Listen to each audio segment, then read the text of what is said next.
Okay,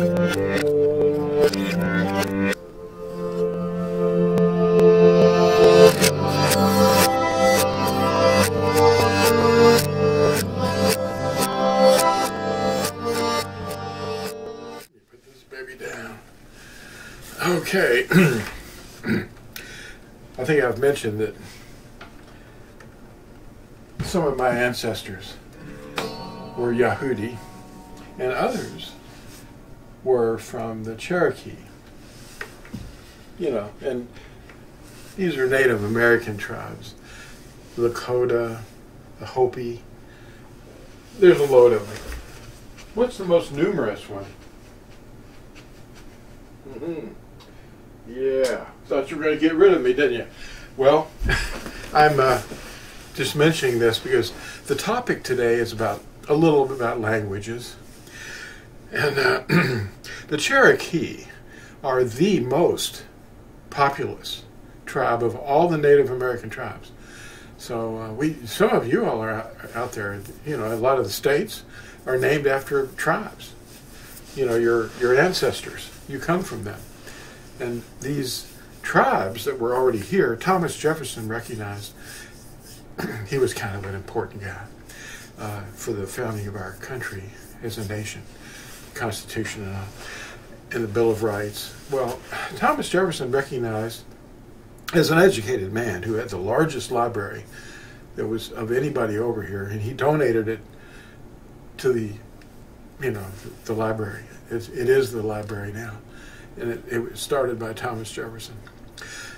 He recognized that the Native Americans that were already here, before the colonists arrived from Europe or England, they are Spanish.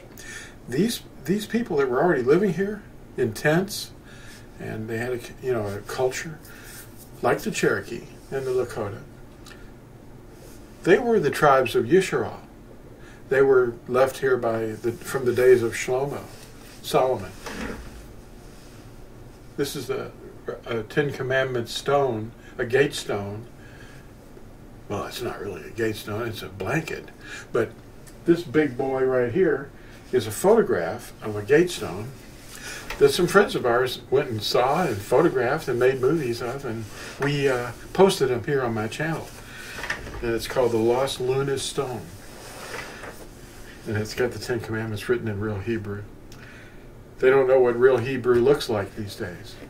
They're turning it into hieroglyphics and all these other scratches that they're not real Hebrew. One of them, the most popular one, is called Modern Hebrew. And it's not Hebrew. It's the script of our chapters while we were in Babel. It's called Aramaic. And they even mutilated that further with some kind of little Nakud marks in the 8th century to further distort the language. Well, what language did Yahusha actually speak? What does Scripture tell us? It's pretty interesting. Okay.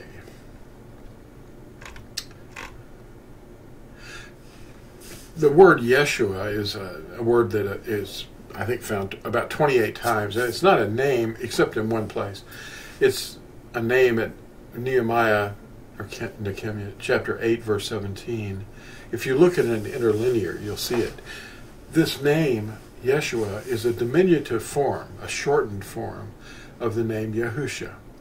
And you can see Yahusha if you go to an interlinear, and you'll see it. It's 5 Hebrew letters. Yod, He, Ua, Shin, Ayin. There it is. To the left. It's Yod, He, Ua, Shin, Ayin. See? And the name of Yahuwah is part of that name, see? That would be Yod, He, Ua, He. Now that name has been forbidden to pronounce by human influences. And the language has been severely distorted. Yeshua is a word that's found about 28 times. And 27 times it's just the word deliverer or deliverance or salvation. And it's not a name. But in one place it is, at 8:17 of Nehemiah. And it was a diminutive form because at that time, in the days of Nehemiah, They were just coming back from Babel, and they had forbidden the enunciation of the name while in Babel, because the Babylonians were saying, Yahoo! You know, and they went, what? And that's the name of our maker. Well, Yahuwah. So they forbid the use of it to keep that at a minimum. So they hid it from themselves. And, well, it was actually Yahusha, or Yahuwah himself, removing the name from their lips because they stopped obeying his commandments. And this pressure, as they came back to rebuild the walls at the expense of, Koresh, they call him Cyrus. They can't even get the names right. His real name is Koresh. And he paid for and facilitated the people to come back. Only 10% came back, but those that did still didn't want to say the name. And so this pressure kept it from being said. And in the 8th chapter of Nehemiah, that's why you see the diminutive form, and it's only used once in all of Scripture, Yeshua. I've talked about this several times, but I just wanted to emphasize the reason behind it. That's why it's in the Scriptures, is because they shortened it, so nobody would get creeped out, I guess. Anyway, the utterance of the Creator's name was very, very wrong for people to pronounce in the eyes of men. The leadership was just really down on it, and it was just forbidden from being uttered. So Yahusha did not speak this language of Aramaic or Aramaic. That's what they were speaking when they came back, and they were writing the script.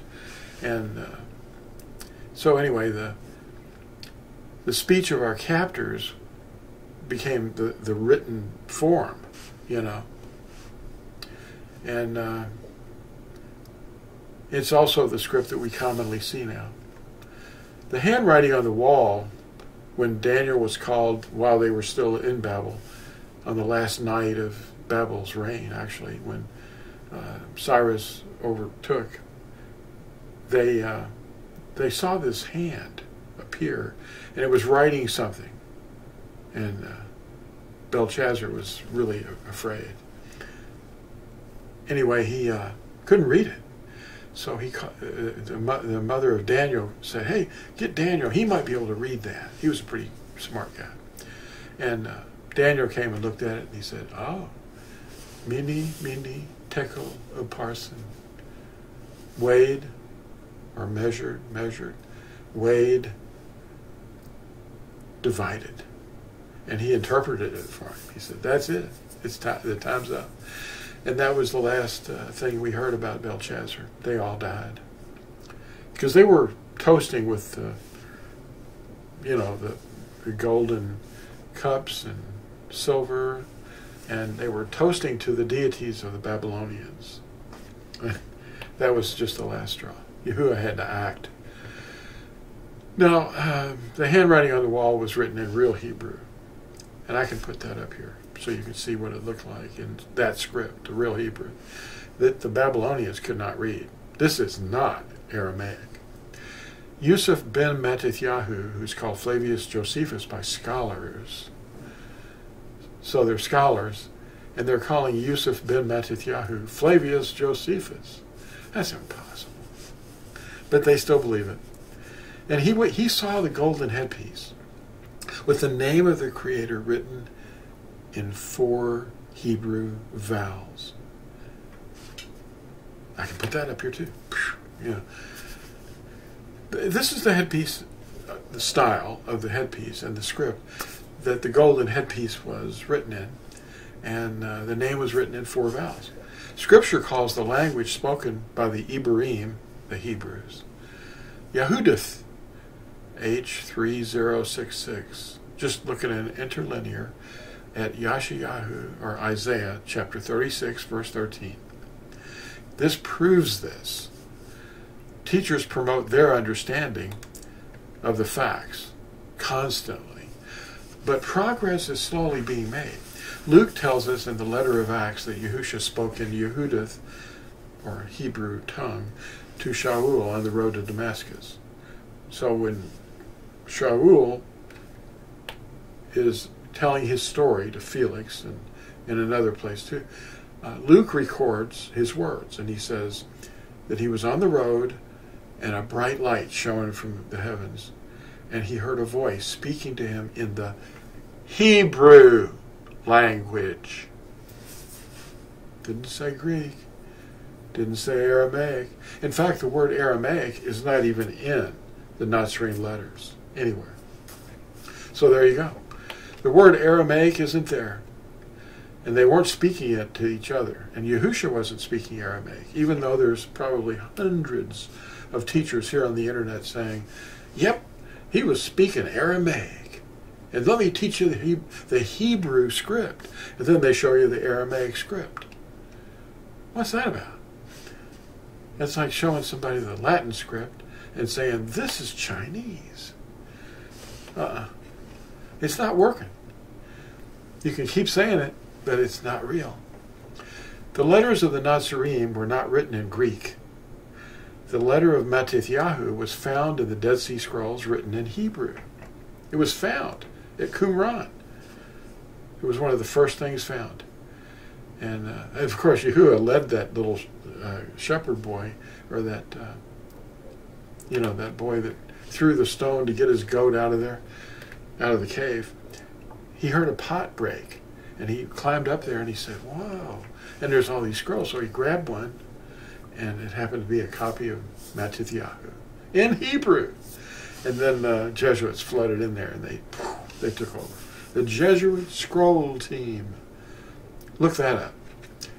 Jesuit scroll team. Well, the scroll of Matithyahu was in Hebrew. Now, Jerome, which isn't really his real name was Sophronius Eusebius Hieronymus. But they call him, the scholars call him Jerome.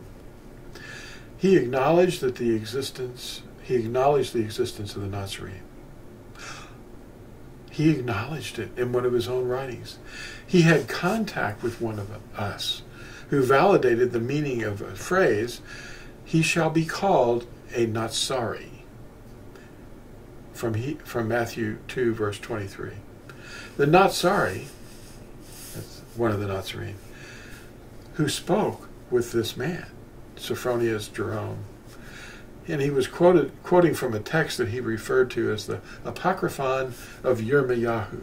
And this is what he wrote, that Jerome attests the NATSARIM actually existed.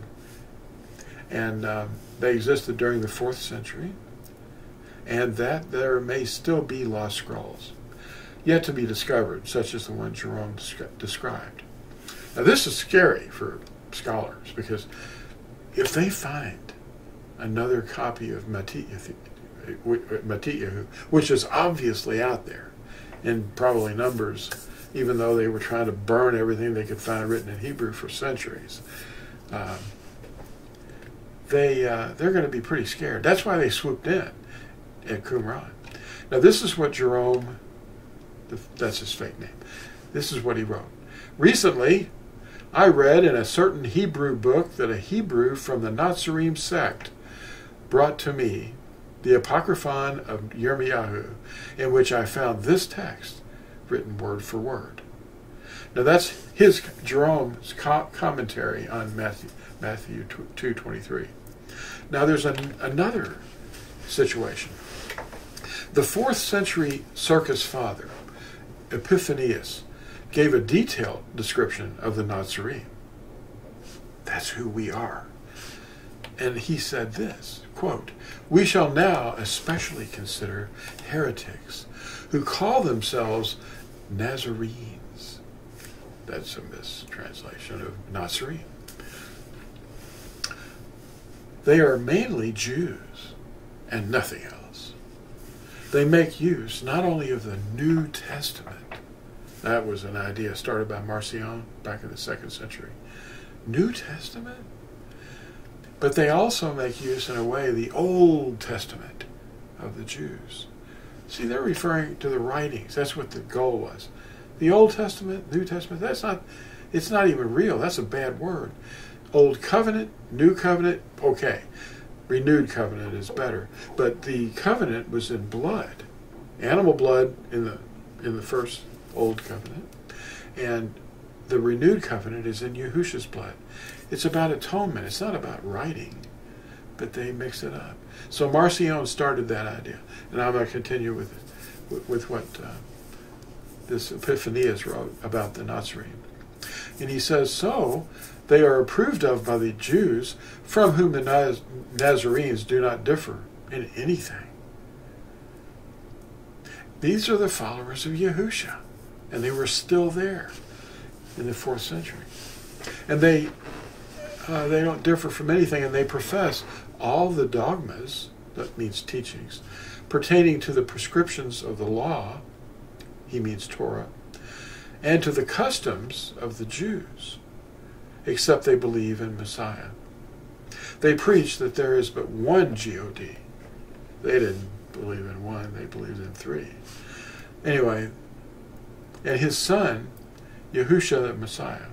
But they are very learned in the Hebrew language, for they, like the Yahudim, the Jews, read the whole law, then the prophets, and they differ from the Jews because they believe in Messiah, and from the Christians in that they are to this day bound to the Jewish rites, such as circumcision, the Sabbath, and other ceremonies. They have the good news. Now, he means the scroll of Matthew, according to Matthew, in its entirety, in Hebrew. For it is clear that they still preserve this in the Hebrew alphabet as it was originally written, unquote. Now, they just admitted that it was originally written in Hebrew, but all the seminaries and all the teachers on the internet, he was writing it in Greek. Well, here's a dude that says he saw a NATSARIM, one of the NATSARIM, and he had a scroll of Matthew, and it was in Hebrew, as it was originally written. What happened? Obviously, Epiphanius would forbid the law. He said these people were, enforcing the Torah and the prophets and the writings, which is the Tanakh, or the Torah, the Nabiim, and the Ketubim. That's what it means. Often referred to by Yahusha himself. The Sabbath observance, a day blessed at creation, was observed by Yahusha. Yet those who walk as he walked are heretics. If you walk according to the commandments and walk as he walked, guarding the Sabbath, circumcising your male children on the 8th day, if you do any of those things, or don't eat ham or unclean foods, you're a heretic. But that's not true. These people are the heretics. And they took over. This record hits on how doctrinally arrogant things had become very early, and why Christian doctrines are so different from the real first followers of Yahusha. After Irenaeus, a new flagrant error crept in, called apostolic succession. Uh-oh. Who started that? Irenaeus. It was another circus father. Along with the idea that the circus, or the hierarchy, could supersede any commandment, any time, and usurp the name of Yisrael, in other words, replacement theology, that the circus and their adherents are the new Israel. They don't have to obey anything. They just have to believe that he exists and died for them, and not have to obey a thing. So, what? Israel was divorced from Yahuwah because they did not obey. And now the NATSARIM come along obeying, and here's this hierarchy coming along saying, you're a heretic because you're obeying. It's so mixed up that it's not unusual that people are wandering from circus building to circus building and steeple to steeple, trying to find someone to tell them what this book means. The Catholic writings of Bonacensus, entitled Against the Heretics, also refers to NATSARIM And they were called also Passagini. In other words, they lived in the passes. They were afraid of the hierarchy. The magisterium was out to kill them. Bonacursus wrote about the NATSARIM. Quote, "Let those who are not yet acquainted with them please note how perverse their belief and doctrine are. First, they teach that we should obey the law of Moses according to the letter."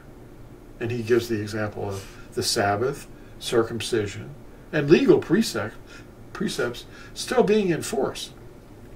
He continues, "Furthermore, to increase their error, they condemn and reject all the church fathers and the whole Roman church." Unquote. Well, good for them. We're still around in the 13th century too. NATSARIM still obey the old law, the old instructions is what it is. The eternal covenant is what it is. It's not old. It's not passing away. What was passing away was the priesthood, the old priesthood, and the animal sacrifices. Animal blood didn't do anything anyway, and it never redeemed anybody, but Yahusha's blood redeems completely.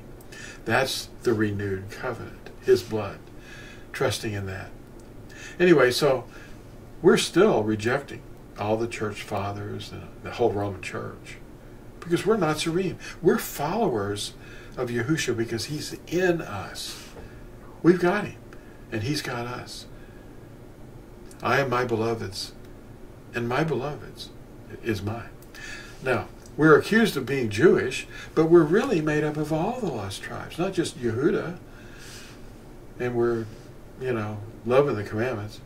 Now, all the lost tribes are still in captivity until Yahusha comes and gathers us from the nations. As the prodigal son found himself and returned to the covenant. The Father's household, that's what the covenant really represents. Yahudim are one of the tribes, the royal tribe. That's what Yahusha belongs to. And I have that in me too. But I'm also Cherokee, as I may have mentioned. Now that son, that prodigal son, returned to the household. And that's what NATSARIM are doing. Yahuwah is appealing to you through his NATSARIM on the earth that he's raised up to be restored to favor. That's what it is. Obey his commandments. He's looking for obedience. That's what he's looking for. And those persecuting the NATSARIM have trained the whole world to pray to the dead saints, like Hindus. Wow. And bow to images of the dead, disobey the weekly Shabbat, meet on the day of the sun at pillars, and bring trees into their home and decorate them. What does Yirmiyahu or Jeremiah 10 say about that? And they've also revised many other pagan celebrations, and they ignore all of Yahuwah's annual appointments and much more. His appointments are right there at Leviticus, Uikra, chapter 23, and Deuteronomy, chapter 16. We are those described in Revelation, chapters 12 and 14. Number one, we do two things that are different. We hold to the testimony of Yahusha, not the J-man or some other person. And we confess that Yahusha lived according to what he taught us. And we obey the commandments of Yahuwah. For this, we're branded as perverse heretics. We call on the true and only name, Yahuwah, each time we utter the deliverer's name. When you say Yahusha, you're pronouncing the name of your Creator. He is your Creator. We have never been a part of the whole. We've never been accepted. Now, there was another man in Acts 24, verse 5. I'm going to quote his words. His name is Tertullus, and he was a hired sophist to accuse Paul. Quote, "For we have found this man," Paul, "a pestilent fellow, and a mover of sedition among all the Yahudim throughout the world, and a ringleader of the sect of the NATSARIM." What? He's a member of a sect? Yeah, of the NATSARIM. Now that is amazing right there. The Greek word haresis is the word where we get the word heresy from. And it means a sect. That's all it means. But people are not being taught, so they don't understand. Now, he wasn't being accused of being a Christian, because Christians developed later. That came from a misinterpretation of the word Christianus. And the word Christianus was used twice in the Greek text as a term of scorn, since in the ancient world, in Greek, it conveyed a much different sense than it does today. The use of the word Christianos did not name a sect, but it was a derisive, scornful label that meant that they were like gullible dumb beasts or cretins. The word Christianus originally, and the Latin Christianus, was a term of scorn, and it was traced back through a related word which history never revised, and that word is Cretan. History revised the word Christian, and it's no longer meaning what it used to mean. But it means a Cretan is someone who's afflicted with cretinism, and the slang term means an idiot. Don't call people idiots. They're just ignorant. And it's from the dialectical French, deformed and mentally retarded person found in certain alpine valleys. And it's from the vulgar Latin, Christianus, Christian, a human being, a poor fellow. And people aren't being taught what that really is. You're not a Christian. You've been told that you are, but Yahusha's not a Christian. He's the maker of heaven and earth. He's the owner. And he is the creator. And his followers were called NATSARIM because when he said, Ani hagafen, I am the vine, Ata ha-NATSARIM, you are the branches. He was labeling us. He named us. For there shall be a day when the hills of Ephraim will have these people called NATSARIM crying out. Yirmiyahu 31 verse 6 says this, quote, for there shall be a day when the Watchmen, that's the word NATSARIM, shall cry on Mount Ephraim, arise and let us go up to Sion, to Yahuwah our Elohim. Unquote. The word watchman in this text is the Hebrew word NATSARIM. Check in interlinear, Yirmiyahu 31 verse 6. And it means guardians, protectors, preservers, and it also means branches, as in the descendants of Yahusha's teachings. Immediately we see the connection with Yahusha's words about him being the root and his students being branches, the offspring of his teachings.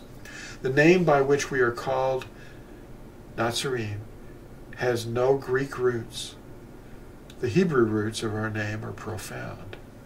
We guard Yahuwah's name and his word, the covenant with Yisrael.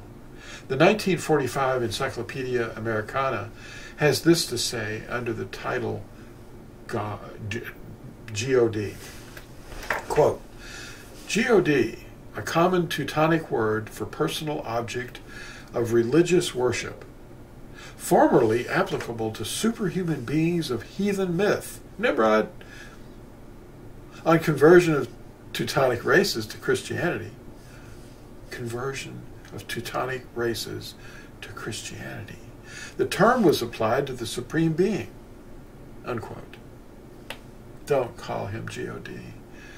He's Yahuwah, your Elohim. NATSARIM do not refer to Yahuwah by any pagan titles or names. They use his true and only name, being careful to guard it and not allow it to be destroyed. And not using it destroys it. Thanks for watching, and we'll see you in the next exciting video. Bye.